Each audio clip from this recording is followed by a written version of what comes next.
Thank you, Mr. Speaker. I rise today in support of H.R. 5363, the Future Act.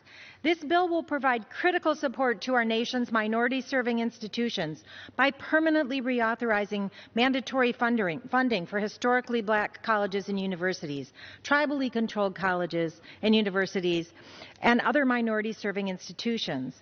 These schools serve an important role in expanding opportunities for African American students and historically unrepresented student populations. Congress must do all we can to make sure these institutions have the resources they need to support their students, and I thank Representative Adams for her tireless leadership on this issue.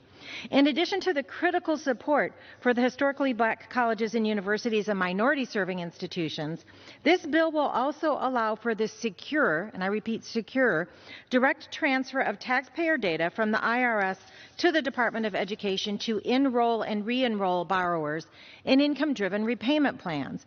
This change will make a real difference for borrowers. We know that borrowers with small loan balances are more likely to default than borrowers with six-figure debts.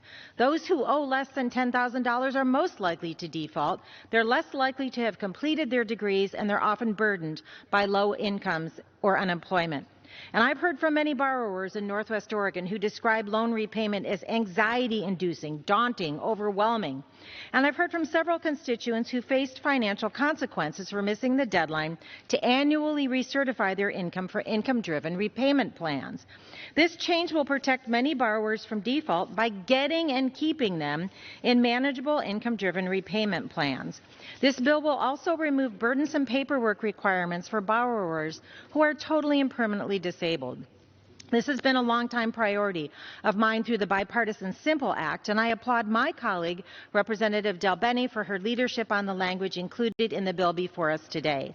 Finally, I'm pleased that this bill includes a much-needed increase in Pell Grant funding. I urge all of my colleagues to support this crucial legislation when it comes to the floor as we continue our work to make college more affordable and equitable for everyone, and I yield back the balance of my time.